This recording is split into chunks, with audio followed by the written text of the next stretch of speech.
बिस्मिल्लाहिर्रहमानिर्रहीम। अस्सलाम वालेकुम दोस्तों, एक नई वीडियो के साथ हाजिर हैं। चलिए अपनी वीडियो स्टार्ट करते हैं। रशिया के अंदर इस वक्त एक अर्जेंसी सी जो है वो बढ़ रही है कि उसने अपना SU-57 फाइटर जेट जो कि एक 5th जनरेशन का जहाज है उसकी सेल को बढ़ाना है और उसके लिए अब रशियन जो है वो काम कर रहे हैं। रशिया ने क्या किया कि पिछले दिनों उसने अपने इस SU-57 फाइटर जेट का जो प्रोटोटाइप है उसकी एक वीडियो जो है वो दुनिया के सामने अनवील की है, जिसमें उसका मेन इंटरनल वेपन बे जो है वो दिखाया गया है। इससे पहले हमने आज तक रशिया के इस फाइटर जेट का इंटरनल वेपन्स बे जो है वो नहीं देखा था। नॉर्मली अगर आप चाइनीज और अमेरिकन फाइटर जेट के इंटरनल वेपन बे को देखें तो वो साइड बाय साइड होते हैं, लेकिन रशिया ने अपना ये जो SU-57 जहाज है इसके इंटरनल वेपन्स बे को टेंडम कन्फिग्रेशन के अंदर जो है वो डिजाइन किया है। यानी कि आप आसान अल्फाज में आप कह रहे हैं कि आगे पीछे एक इंटरनल वेपन्स बे जो है वो आगे की साइड पे यानी कि फ्यूजलाज के अगली साइड पे और एक उसके रेयर साइड के ऊपर है। और अब इस जहाज का जो फ्रंटल इंटरनल वेपन बे है उसको खुला हुआ जो है दिखाया गया है, उसको हमने अंदर से मिसाइलों के साथ लोड हुआ देखा है।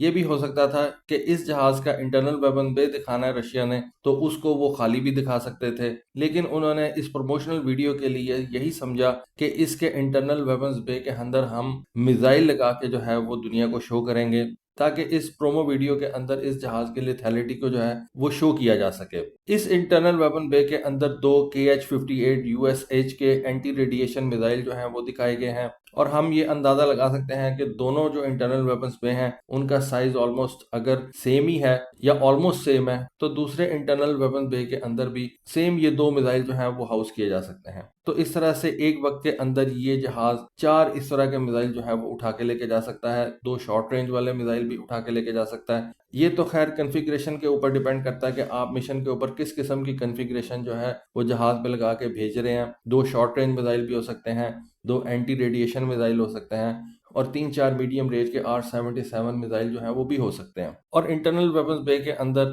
मिसाइलों को रखने का जो मेन मकसद होता है वो यही है कि जहाज की जो कन्फिग्रेशन है उसको क्लीन रखा जाए, उसका रेडार क्रॉस सेक्शन कम से कम रखा जाए और इस तरह से जहाज दुश्मन के एरिया में ज्यादा अंदर तक जो है वो जा सकता है। लेकिन ऐसा नहीं है कि आपका जो एडवर्सरी है उसके रेडार्स किसी स्टेल्थ जहाज को डिटेक्ट ही नहीं कर सकते, डिटेक्ट कर सकते हैं, लेकिन अगर क्लीन कन्फिग्रेशन होगी तो डिटेक्शन रेंज जो है वो काफी कम हो जाती है। आपका जहाज जो है वो काफी अंदर तक दुश्मन के एरिया में जा सकता है और इस तरह से अपने जो स्टैंड ऑफ मिसाइल्स हैं उनकी रेंज को काफी ज्यादा जो है वो बढ़ाया जा सकता है। इन तमाम 5th जनरेशन के जहाज़ों के जो इंटरनल वेपन्स बे हैं वो आपको मुख्तलिफ कन्फिग्रेशंस के साथ नजर आएंगे। मसलन मैं आपको बता देता हूँ कि जो F-22 और J-20 जहाज़ है उनके इंटरनल वेपन्स बे जो हैं वो इंजन के आगे जो है वो प्लेस किए गए हैं, जबकि ये जो SU-27 इनके इंटरनल वेपन्स बे जो हैं वो इंजन के साथ जो है वो प्लेस किए गए हैं। ये जो SU-57 है इसके इंटरनल वेपन्स बे इसके दोनों इंजन्स के दरमियान में जो है वो रशिया ने प्लेस किए हैं। तो ये इस तरह से एक यूनिक डिजाइन जो है वो भी बन जाता है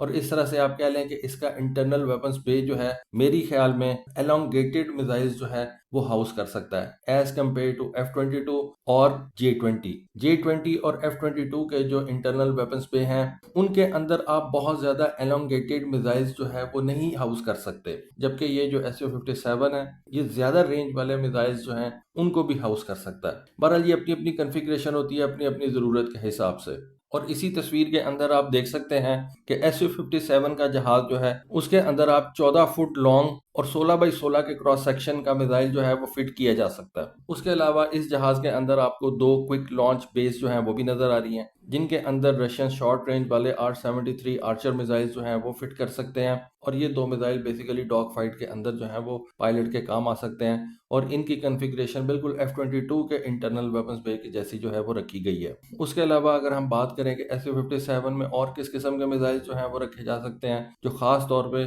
इसी जहाज के लिए डिजाइन किए गए हैं, उनमें एक तो ये KH-58 USHK हो गया जो कि एक एंटी रेडिएशन मिसाइल है, फिर KH-38M हो गया जो कि एक एयर टू ग्राउंड मिसाइल है और उसके अलावा एक KAB-250L गाइडेड बॉम्ब हो गया। ये जहाज जो है अगर आप इसको बीस्ट मोड के अंदर फ्लाई करवाना चाहें तो वो भी करवा सकते हैं, यानी कि इंटरनल वेपन्स बे के अंदर जितने भी मिसाइल आ रहे हैं उनके अलावा इसके विंग्स के नीचे भी आप मिसाइल्स और बॉम्ब्स जो हैं वो लगा सकते हैं, लेकिन उससे फिर इसका जो रेडार क्रॉस सेक्शन है वो कॉम्प्रोमाइज हो जाएगा। लेकिन कई मिशन ऐसे होते हैं जहाँ पे आपको रेडार क्रॉस सेक्शन से ज्यादा हैवी वेपन्स जो हैं वो लेके जाने पड़ते हैं, तो वो भी ये SU-57 जहाज जो है केपेबल है कि इसकी बॉडी के अंदर भी आप वेपन्स लगा सकते हैं और विंग्स के नीचे आप ओपनली जो जो है वो भी वेपन्स लगा सकते हैं। बताया जाता है कि इस SU-57 जहाज के विंग पाइलॉन्स के नीचे आप 4 हार्ड पॉइंट्स लगा सकते हैं और इन टेक के नीचे आप 2 मजीद पाइलॉन्स जो हैं वो लगा सकते हैं, जिनके ऊपर आप ड्रॉप टैंक्स जो हैं वो नॉर्मली लगाते हैं। तो इस तरह से इस जहाज की बाहर वाली साइड के ऊपर यानी कि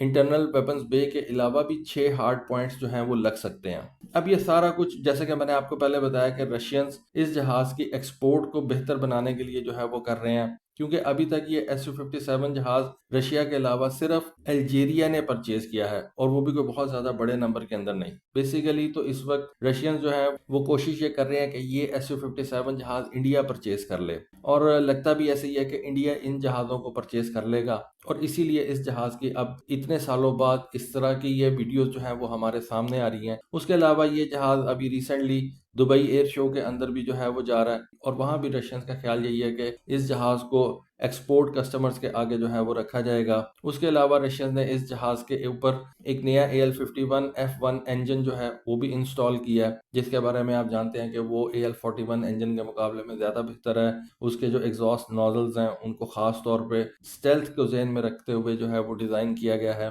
ताकि इस SU-57 जहाज़ की जो थ्रस्ट वेक्टरिंग कैपेबिलिटीज़ हैं वो भी कॉम्प्रोमाइज़ ना हो, और उसके अलावा इस जहाज के इंजन का जो एक हीट सिग्नेचर है वो कम से कम जो है वो रखा जा सके। तो ये इस वीडियो के ऊपर मेरी सोच थी, मेरा एनालिसिस था, सोचा आपके साथ शेयर करूं। होपफुली आपको आज की वीडियो, आज की इन्फॉर्मेशन पसंद आई होगी। कमेंट सेक्शन में अपनी राय से ज़रूर आगाह कीजिएगा। आज के लिए बस इतना ही। Thank you. अल्लाह हाफिज़।